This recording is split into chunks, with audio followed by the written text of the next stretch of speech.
Eastern wisdom and modern life with Alan W. Watts. Produced by KQED San Francisco for the Educational Television and Radio Center.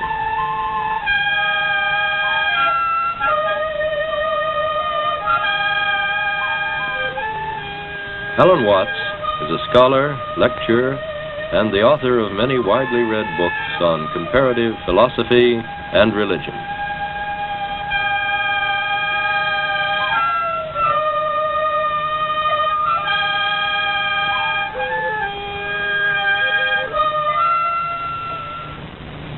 This is not the figure of a strange pagan god. It is the figure of a man, an awakened man, a Buddha. And I expect you may have wondered why almost all figures of Buddha or of many other Eastern sages that you see are seated like this. This figure of Buddha is in the posture of meditation, and the way in which he is seated and the whole cast of his features and of his expression symbolize a certain attitude to life, a certain way of looking things, which in Indian and Chinese philosophy is considered essential to sanity. Perhaps I can give you some idea of the meaning of this attitude by demonstrating it with a Chinese character, a word which represents this whole attitude to life. Most of you probably know that Chinese characters are originally picture writing. And in this particular character, this half of the character is said originally to have represented some water bird, perhaps a stork or a heron. And this other part of the character is, first of all, a sign meaning the human eye. And then you put legs on it, the activity of the eye, and that means seeing. And the whole character is pronounced Guan. And it means a certain kind of observation, a certain way of looking at things which might be typified by the image of a heron standing at the edge of the water, as in this painting, which is by the great Japanese artist Kano Motonobu. There is the heron standing quietly and serenely, watching the water. And so,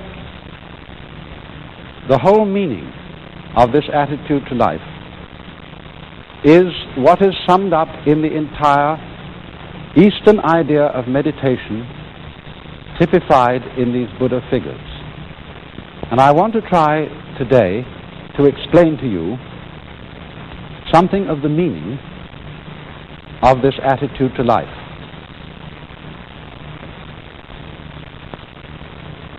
For fundamentally, meditation is not so much an exercise as it is a certain way of using one's mind or one's consciousness. Because normally, most human beings, when they use their eyes or their ears, are constantly and chronically straining to see and to hear. And when you come to think of it, that's very odd, because our eyes don't work by effort. They don't have to go out and get the light. The light comes to them. And in the same way, sound comes to our ears, and even the sense of touch comes to our fingertips. We don't, for example, have to press a thing hard. If I want in the dark, I'm trying to fumble and feel what this is. I don't have to press very hard to feel it, because the sensation simply of the hard object comes to the nerve ends in my skin. And so it's strange, isn't it, that we have acquired the habit of a constant and chronic effort to see clearly and to hear clearly. I think part of it comes from school. You know, when children are listening to a teacher in class, they're always fidgeting or doing something like this, you know, and looking around and twisting and jiggling. And the teacher says, "Pay attention!" And the children immediately, to ingratiate the teacher, are able to sort of ham or act what paying attention is like. And paying attention, of course, is staring at the teacher. Yes, they're very interested in what you say. And sometimes, to get their concentration clear, they curl up their legs around the legs of the chair and go into all these strained attitudes so that the teacher knows they really are trying very hard to attend. And it is through such conditioning as that, through being taught that we must try to see and try to hear in order to have clear sight and clear hearing, that we learn constantly to strain our senses in their use. But as a matter of fact, this impedes the clarity of our senses, because if you will try staring hard at a book in front of you, or staring very hard at the TV screen you're looking at right now, you'll find that it becomes fuzzy. Also, in the same way, if you're trying to listen, say, to a telephone conversation while the children are running all over the house and screaming, if you try to listen to the telephone, you'll get very angry and you'll have to stop to yell at the children to make them be quiet. But on the other hand, if you just let the sound come to your ears, you'll have no difficulty at all in hearing. So, you remember then that heron I showed you. When that heron was watching for fish, it wasn't sort of going like this, looking all over the place, for what, fish here, fish here? No, heron was just quiet like this. And as it were, the whole area of vision is simply coming to the heron's eyes. And the moment it sees a ripple in the water, it darts down and gets the fish. Now, I don't think it's only that we have been taught by teachers and parents and so on to try to see and try to hear clearly. There are other factors in the problem. And one of them is that while we are seeing and hearing, we are trying to make sense of our world by thinking about it. And the act of thinking also introduces an element of strain into the use of our minds. And I think the reason for this is, perhaps you will remember how I showed you on a previous program, that thought is linear. You know, it goes one word after another. It's strung out in a line. We think thought, thought, thought, thought, thought in a line like this, one after another. Whereas when we see to what is going on entirely. We take in a volume when we see. We take in a great area. Nature is a volume rather than something strung out in a line. But when we think, we get one thought after another. And so the process of thought is much slower than the process of seeing and using our consciousness or our mind as a whole. And this then requires a certain effort to make thought keep up with what we are seeing or what we are hearing. Also, you see, thought works by abstraction. What do I mean by abstraction? Well, a lot of Chinese characters are abstractions. If we take, for example, the Chinese character for man, it is written this way. Now, that was originally the head and legs of a human figure, something, you know, like this. When we draw an abstract figure of a man, everybody knows that's a man. But as a matter of fact, it cuts out a great deal of man. This figure cuts out all the details and gives us a simple image which we can grasp all at once.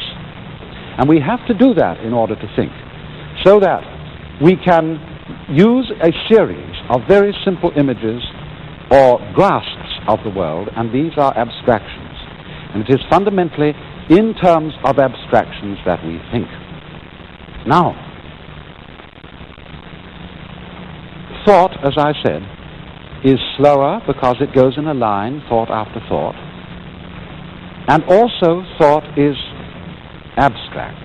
That is to say, it lacks the full living quality of real life, just as this figure here is just a sort of skeleton, ball on top of sticks, and therefore it lacks the vitality, the aliveness of a real man.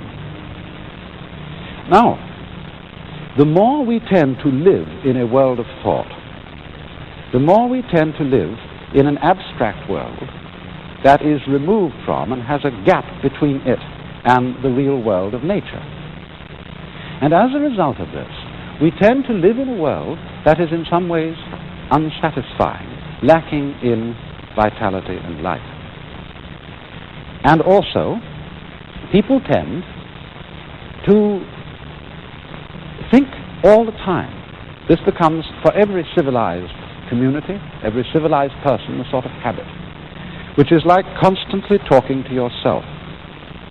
Now, of course, when you meet me here on the TV screen, I'm always talking, or almost always. But I assure you, I'm not always talking. I'm often silent, because after all, we have to be silent some of the time, don't we, in order to hear what other people have to say, and therefore to have something to talk about. In just the same way, our minds have to be silent some of the time if we are really to have anything to think about except thoughts. You know, there is a popular proverb which says that talking to yourself is the first sign of madness. And there's some truth in this, because constant thinking, as distinct from simply experiencing through our senses, constant thinking about our experiences, coding our experiences into words, into signs, into the symbols of thought, is a buzz that goes on day in and day out inside our heads, except when we are sleeping. And as a result of that, we begin to live in a world increasingly divorced from reality.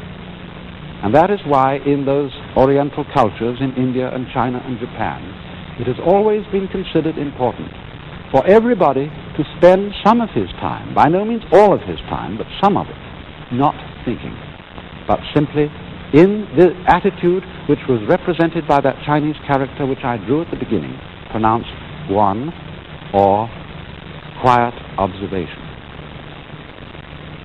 Remember this point, it's important. This is not saying that thinking is a disturbance, is a thing that human beings shouldn't do. On the contrary, it's a highly important acquisition of man. But thinking is of no real value to us unless we also can practice non-thinking, unless we can have our minds silent and make immediate contact with the real world as distinct from the world of pure abstraction. And so this leads to a very common practice in Asia, among Hindus, among Buddhists, among Taoists, called meditation. And I want to try and show you something about it. By sitting in the posture of meditation, which is commonly used, and is done approximately like this. One sits upon a firm cushion. Usually, a big city telephone directory is about the right thickness.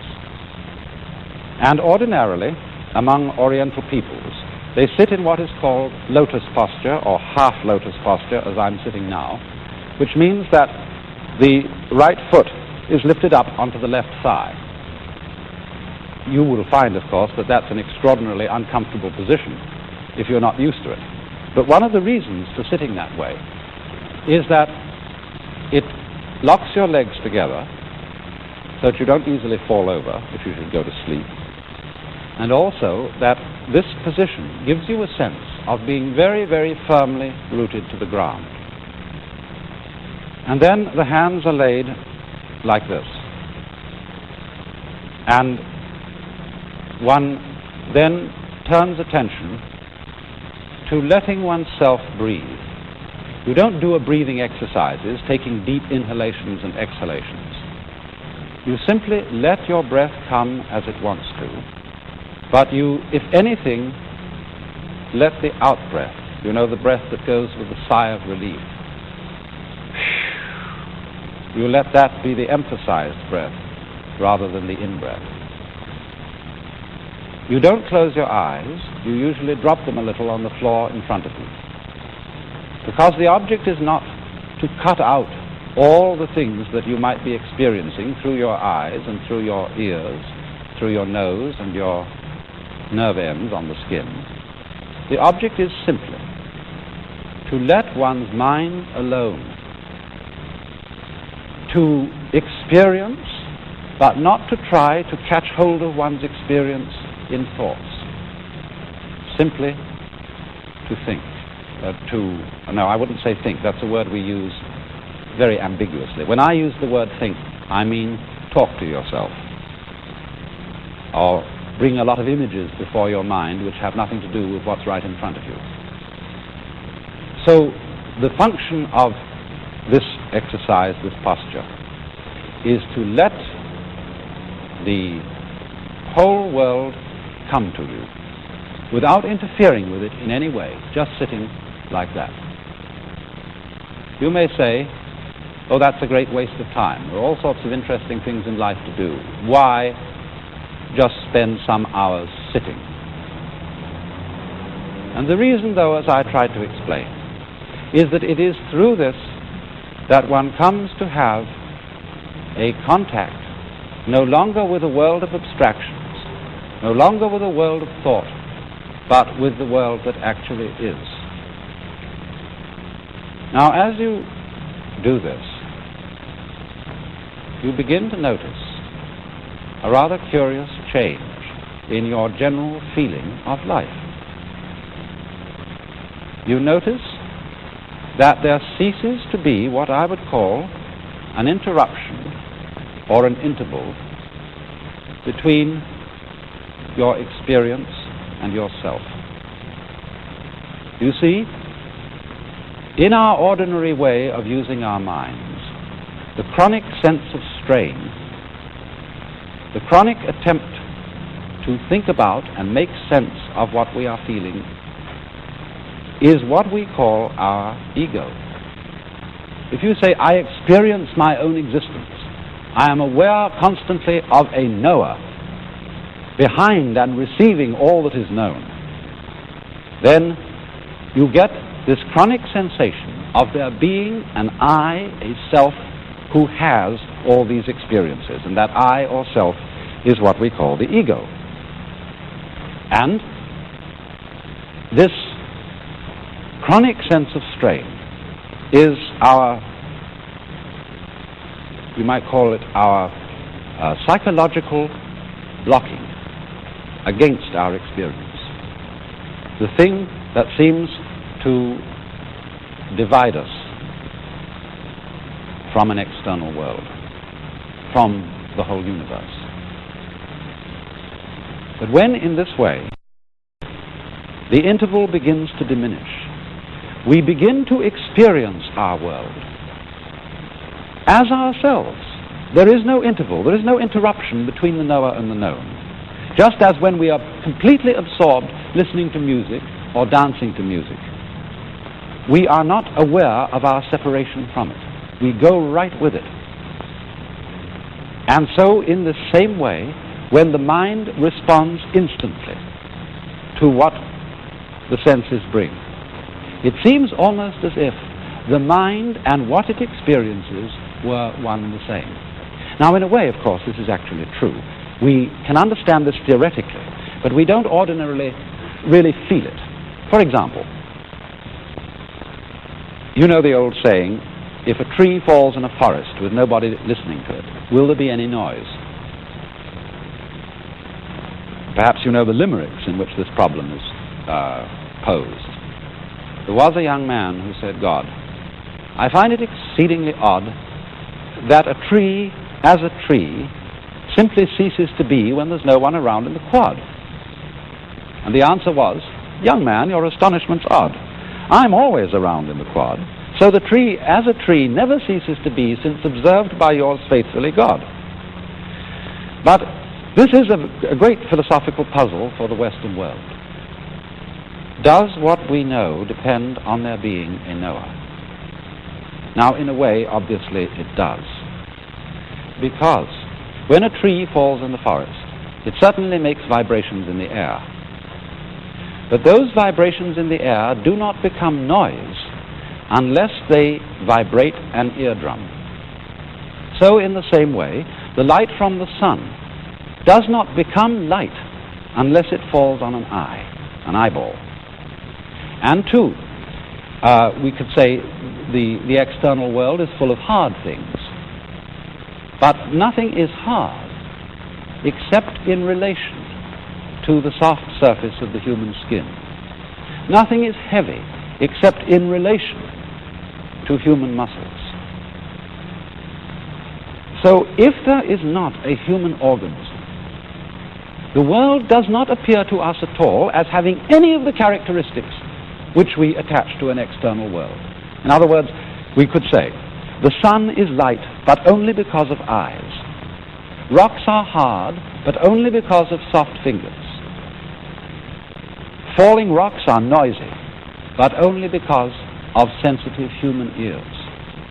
We cannot form any idea at all of what the world would be like without an observing mind. Even such things as duration, the span of time, depend upon the human mind to appreciate them. Space depends on a human mind to observe the world from a particular position and so know that there are things which are distant from it. Without this mind, there could not be any world that we could think about or conceive or imagine in any way whatsoever. And so this shows in a very clear way that our mind and the external world go together. They are inseparable differences. You remember in a recent program how I tried to illustrate the idea of inseparable differences by taking a coin or an object here like a cigar, which has two distinct ends, but you cannot separate those ends. This is very important. It's worth repeating because it's quite fundamental. If I would want to take one of these ends off and break the thing and throw it away, it would still have another end. There would still be two ends there. I could never get rid of the situation of it having two ends. So you see that although the two ends are different, there is just one object. And so in the same way, although there is a difference in a way between the knower and the known, between man and the world, nevertheless, these two go together, and they are fundamentally inseparable. And therefore, when our consciousness is responding instantly, without any interval or interruption, without any, shall we say, stopping to think about it, then we have a situation in which we are actually realizing, we are actually feeling the true physical relationship which exists between man and his environment. And this we could call the experience of oneness or unity with the universe, which is the function of meditation. Now,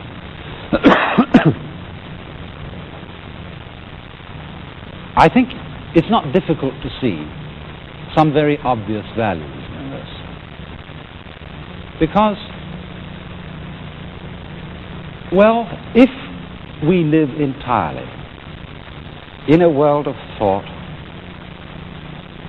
all the things that we pursue in life tend in a way to become arid and unsatisfactory because we are living in an abstract world.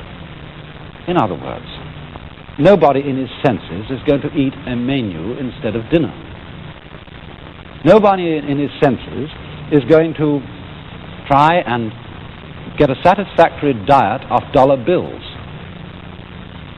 And yet, you see, dollar bills and menus stand in the same relation, on the one hand to wealth, on the other hand to dinner, the same relation in which thought stands to reality. They represent it. They symbolize reality, but they are in no sense substitutions for it. Yes, you can do a great deal of things if you have a lot of dollar bills, but unless you exchange those dollar bills into real concrete worth, they are of no value to you. And so in the same way, if we try to live in the world of pure thought, we begin to feel a strange, unsatisfactory quality to the world. And this living in pure thought is not something that is only done by, professors and intellectuals and thinking people. Perfectly ordinary people often live in the world of pure thought.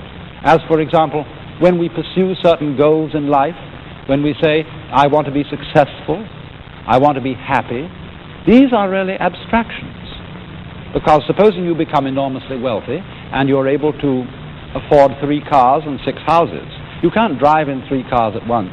You can't live in 6 houses at once. You have a symbol, which we call prestige, of your status. But that is an abstract symbol. You can't eat prestige. You can't eat success. And so, to overcome that kind of beguilement by the fantasies of thought, not thinking is an important adjunct to thought. To be able, every so often, to cease the hubbub going on inside one's head and to let talking to oneself stop and come to stillness. You needn't, of course, sit in the meditation posture like this to do it. This is simply the way it's done by Buddhists, Hindus. You can walk, you can sit in the ordinary way, you can lie in the bathtub and do it. You can lie on your back in bed before you get up in the morning and do it. Just let your mind alone and stop trying to make sense of the world, so that there is really something to think about other than thought itself. It's like if we wrote books about nothing but books. This is, I'm afraid, what a great deal of scholarship is. Books about books about books. And so in this way, through meditation, we come to that kind of profound peace which is exhibited in the faces of the Buddhas. I remember particularly some words by Lafcadio Hearn, in which he gives a marvelous description of the whole attitude which these faces represent. Each eidolon shaped by human faith remains the shell of a truth eternally divine, and even the shell itself may hold a ghostly power. The soft serenity, the passionless tenderness of these Buddha faces might yet give peace of soul to a West weary of creeds transformed into conventions, eager for the coming of another teacher to proclaim, I have the same feeling for the high as for the low, for the moral as for the immoral, for the depraved as for the virtuous, for those holding sectarian views and false opinions, as for those whose beliefs are good and true.